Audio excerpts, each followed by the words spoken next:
আজকের ভিডিওটা পুরনো স্মৃতি তাজা করার। না, আমার না, আপনাদের। আমার কাছে প্রথমবার। ডিমের ডেভিল, মেটে কারি, এই খাবারগুলোর না একটা আলাদা ভালোবাসা আছে। পুরনো কলকাতার খাবার বলা যেতে পারে। আসুন আজকের ভিডিও বেশি বকবক না করে শুরু করি। আগের ভিডিওটা দেখেছেন, দেখলেই বুঝতে পারবেন ওই দিনকার ভিডিওর কন্টিনিউশনই এটা আলাদা করে কোনো ব্যাখ্যা বর্ণনা দিলাম না। আজকে ওই ওরিয়েন্টাল রেস্টুরেন্টের পর যে জায়গাটা এসেছি সেটা হচ্ছে নিরঞ্জন আগার। 102 বছরের পুরনো নিরঞ্জন হাজরা নামক ভদ্রলোক 1922 সালে এটি তৈরি করেছিলেন। খাওয়া দাওয়ার খেয়ে দেখি কেমন লাগে। আমি এর আগে নিরঞ্জন আগারেতে আসিনি, এই প্রথমবার। আসুন দেখি খাওয়া দাওয়ার কিরকম। চলে আসুন। সেদিন নিরঞ্জন আগারের ভিতর বেশ ভালো রকম ভিড় ছিল, তাই অন্যের প্রাইভেসিকে ডিস্টার্ব না করে, বেশি প্যান্ট শট না নিয়ে নিজের খাবারই মনোনিবেশ করলাম। সমস্ত জিনিস ব্রিটিশরা আমদানি করেছে তা কিন্তু নয়। কিছু কিছু জিনিস মুঘলদের হাত ধরে ব্রিটেনে গিয়ে তার খাবারের চেঞ্জ করে তবে কলকাতায় এসেছে। যেমন ধরুন এই ডিমের ডেভিলটা, এইটা আদতে মুঘলাই ঘরানার নার্গিসি কোফতা। সেই জায়গা থেকে ব্রিটিশ কালচারে স্কচে, সেটাই যখন কলোনিয়াল ইন্ডিয়াতে এলো তখন এটা হয়ে গেল ডিমের ডেভিল। ডিমের চপ আর ডিমের ডেভিলের মধ্যে কিন্তু একটা ফারাক আছে। ডিমের চপে কিন্তু ডিম থাকে, আলু থাকে, কখনো আলু নাও থাকতে পারে, কিন্তু ডিমের ডেভিলে মাংস কিন্তু থাকবে। ফলত এই যে খাবারটা দেখছেন আপনারা এখন সামনে, ডিমের ডেভিল বা ডেভিলড এগ, এটার মধ্যে কিন্তু মাংস, ডিম দুটোই আছে। ভাঙা যাক তাহলে, কি বলেন? এইরকম একটা জাম্বো সাইজের, মানে এটা ছুঁড়ে মারলে মনে হয় মানুষের মাথা টাথা কেটে কেটে যেতে পারে, একটা বিশাল বড় বোমের মতন সাইজ, মানে একদম হাত বোমা যেটাকে বলে আর কি। এরকম কাসুন্দি আছে, আর এরকম গাজর, বিট, পেঁয়াজ, শশা সমস্ত কিছুতে স্যালাড আছে। আমি ভেঙে দেখাই বিষয়টা কি হবে।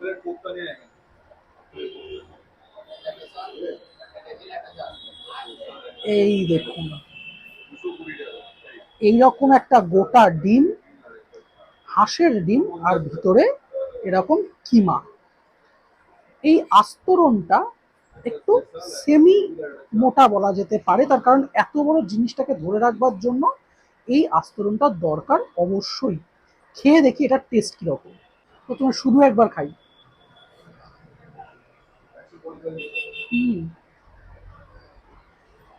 নর্থ কলকাতার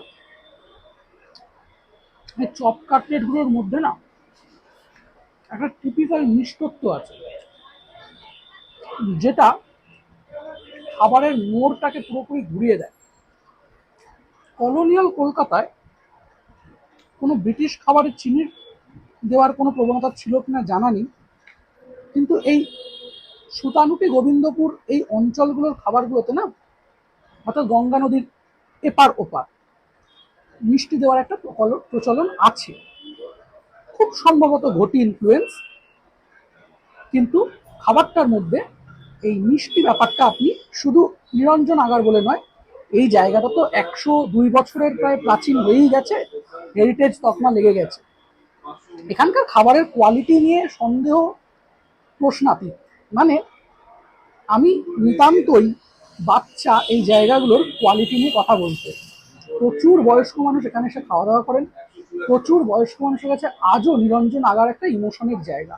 সেই জায়গায় দাঁড়িয়ে থেকে এই খাবারের স্বাদগুলোকে আমরা অনুভব করতে পারি। বিশ্লেষণ করার মতন ক্ষমতা হয়তো ফুড ব্লগার হিসেবে আমার এখনো হয়ে ওঠেনি, সেই দৃষ্টতা মাফ করবে। খেয়ে দেখছি। কাসুন্দিটা একেবারে মার্কাটারি। মানে ওই যে মিষ্টি ব্যাপারটা ছিল, ওইটাকে এই কাসুন্দির ঝাঁঝালো আর এই টক এফেক্টটা ব্যালেন্স করে দিল। এখানকার কাসুন্দিও যদি ম্যারম্যারে হতো তাহলে একটু কষ্ট পেতাম, কিন্তু তুলনামূলকভাবে এই কাসুন্দিটা এই ডিমের ডেভিলটাকে ব্যালেন্স করে দিয়েছে। হাঁসের ডিম, হাঁসের ডিমের একটা আলাদা করে স্বাদু ব্যাপার থাকে, যেটা পোলট্রি ডিমের মধ্যে পাত্তা পাওয়া যায় না। এই ডিমটা দিয়ে পুরোটা খেয়ে দেখি। হুম। এর আগের ভিডিওতে একজন কমেন্ট করেছিলেন, আপনি খাওয়ার সময় বড্ড চাকুম চুকুম আওয়াজ করে খান, যেটা ম্যানার্সের মধ্যে পড়ে না, টেবিল ম্যানার্সের মধ্যে।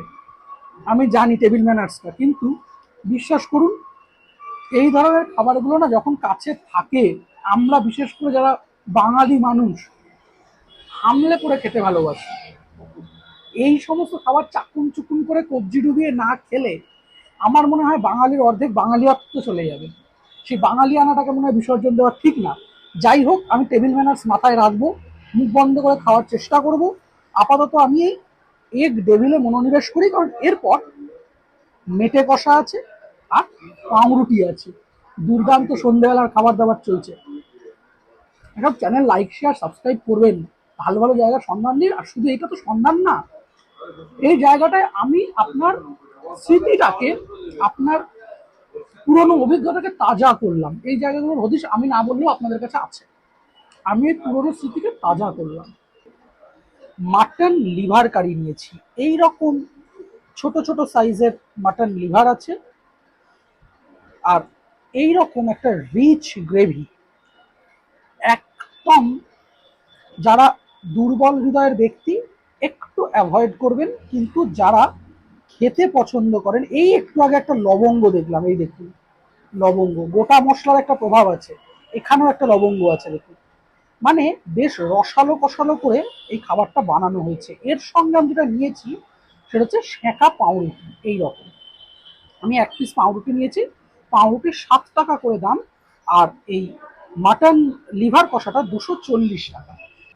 সন্ধ্যাবেলায় একটু যদি ভারী খাবার খেতে হয়, যে এটা খেয়ে বাড়িতে গিয়ে আর কিছু খাবো না, তাহলে এই খাবারটা উপাদেয়।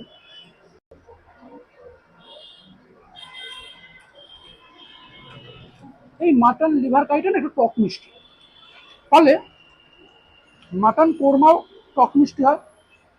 যারা টক মিষ্টি ফ্লেভারটাকে অ্যাভয়েড করতে চান তারা প্লিজ নেবেন না।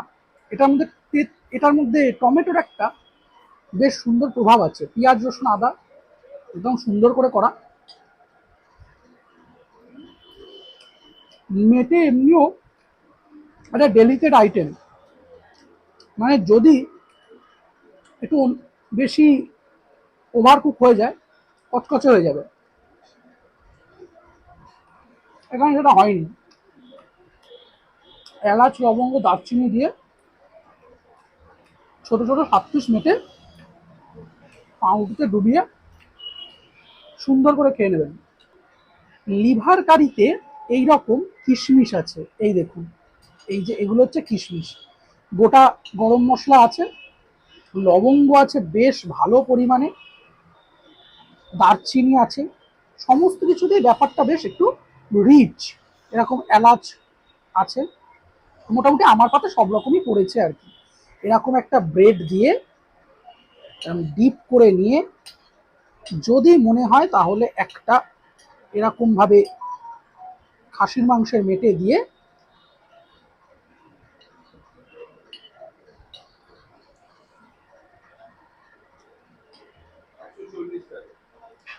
একেবারে চ্যাম্পিয়ন স্বাদের। পাশের প্লেট থেকে একটু স্যালাড নিয়ে নিলাম, ফাটাফাটি। আবারও বলছি, এই রেস্টুরেন্টগুলো আমার ভিডিও থেকে আপনাদের আসতে হবে তার কোনো মানে নেই। এই রেস্টুরেন্টগুলোর ভিডিও হচ্ছে পুরনো স্মৃতিকে তরতাজা করতে। এই জায়গাগুলো আপনারা এমনিও জানেন। প্রেজেন্টেশনটা যদি ভালো লাগে তাহলে অবশ্যই লাইক শেয়ার সাবস্ক্রাইব করুন, যদি খারাপ লাগে ডিসলাইক করুন, কিন্তু কারণটা আমাকে বলবেন যে এই জায়গাগুলোতে আরও ভালো করা দরকার, তাহলে কাজটা আমি আরও ভালো করে শিখতে পারবো, শেখাটা খুব দরকার। খাই, অনেক বক বক করি, নিচে একজন লিখেছিলেন, কি করবো, এটা তো কাজ। নিরঞ্জন আগার থেকে খাওয়া দাওয়া শেষ। ওভারঅল সব খাবারগুলোই টক মিষ্টি ঝাল এরকম ব্যাপার, ভালো লেগেছে, খারাপ বলবো না। এই সমস্ত জায়গার খাবারের গুণাগুণ বিচার করার ক্ষমতা আমার নেই, আমার ব্যক্তিগত অভিজ্ঞতা যেমন সেটাই বলতে পারি। ঠিকঠাক লেগেছে। জায়গাটা যদি বুঝিয়ে দিতে হয় তাহলে একদম গিরিশ পার্ক মেট্রোর 2 নম্বর গেটের পাশ আসুন, খাবার দাবার খান। ভিডিওটা ভালো লাগলে লাইক শেয়ার সাবস্ক্রাইব। টাটা।